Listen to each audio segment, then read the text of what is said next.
सीनू और विजय final year engineering students हैं।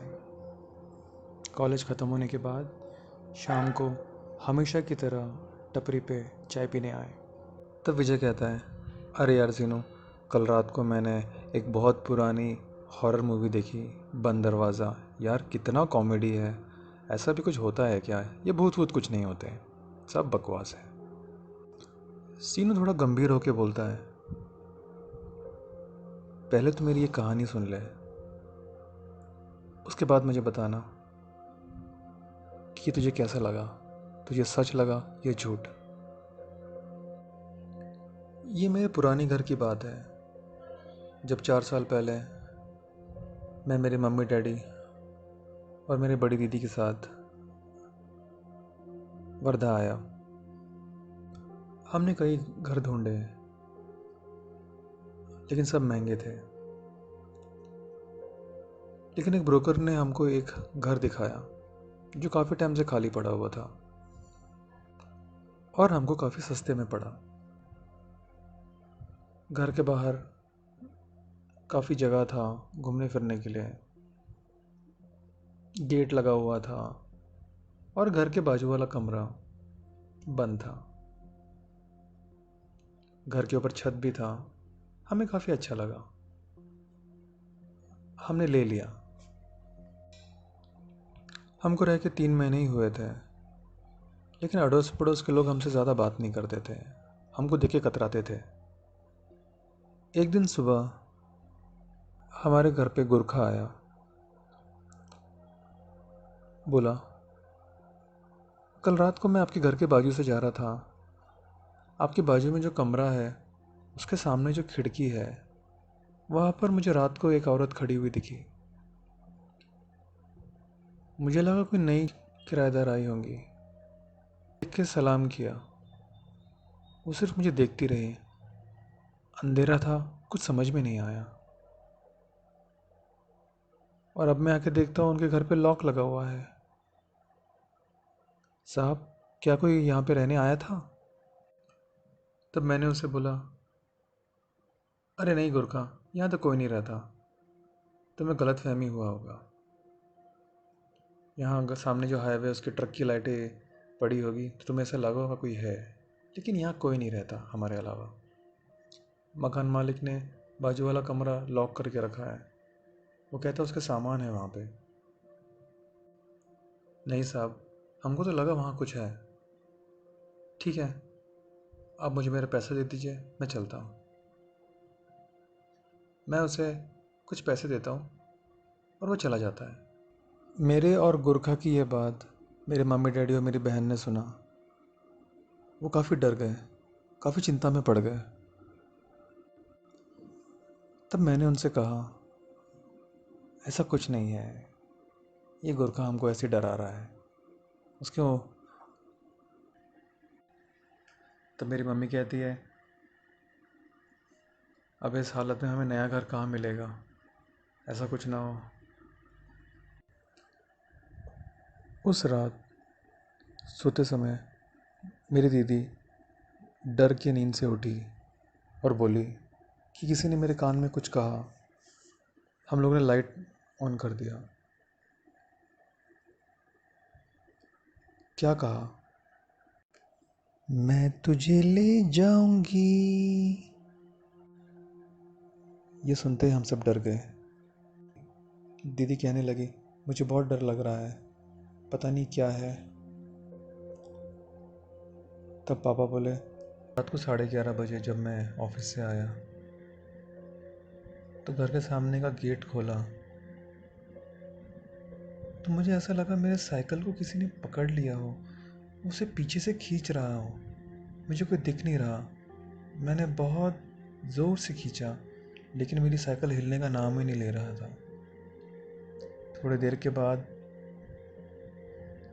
मेरा साइकिल फ्री हो गया और मैंने उसे यहाँ ला के पार्क किया।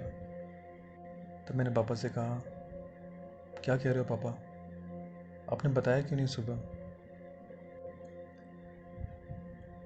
अरे बेटा, मैं भूल गया, वैसे भी काम से इतना थक के आया और सुबह सुबह जल्दी निकलना पड़ता है, और मेरे जाते समय तू सो ही रहा था।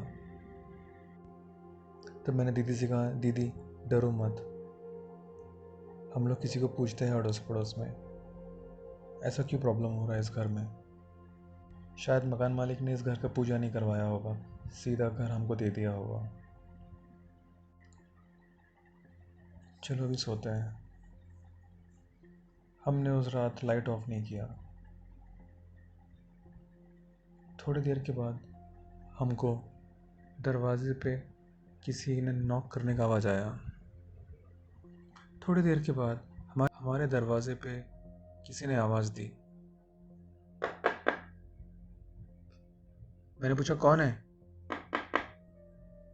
मैंने फिर पूछा कौन है। मेरी हिम्मत नहीं हुई दरवाज़ा खोलने की। हमारे घर पे एक डंडा रखा हुआ था, वो मेरे पिताजी ने उठाया और दरवाज़ा खोला। तब हमें कोई भी नहीं दिखा। घर के सामने से हाईवे पे सिर्फ गाड़ियाँ जा रही थी। हम सब बहुत डर गए और कैसे भी उस रात हम सोए।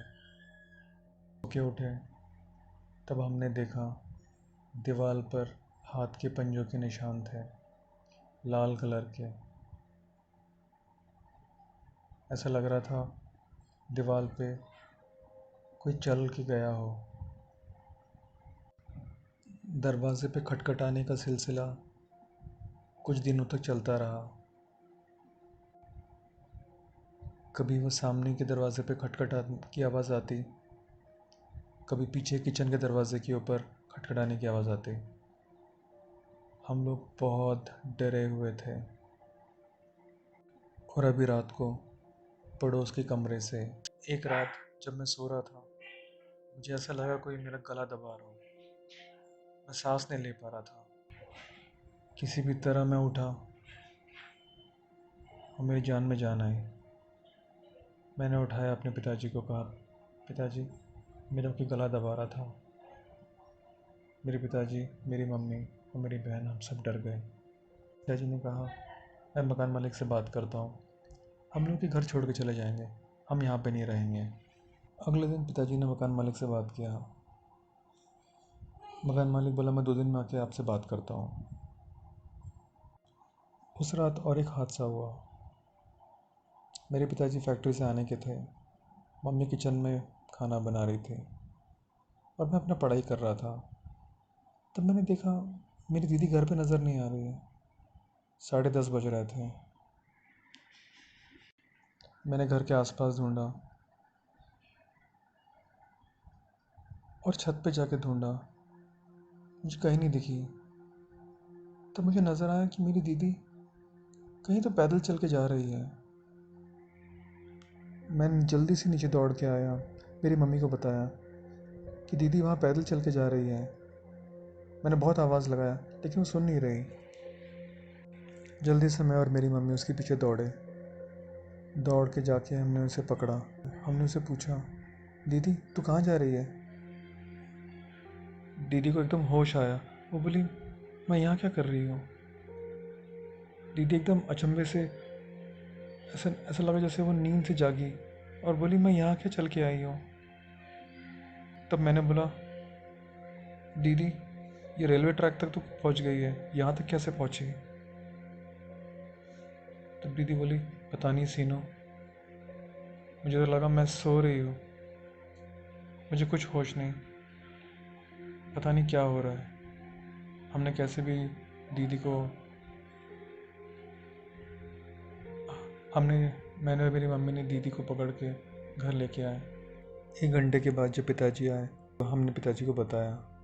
पिताजी बहुत डर गए।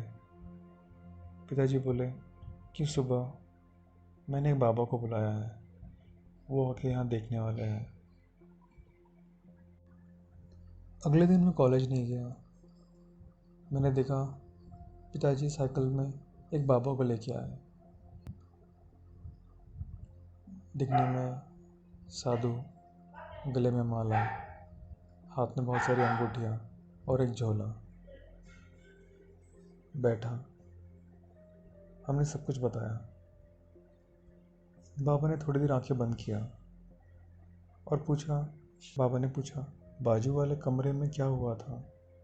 हमने कहा हमें कुछ नहीं पता।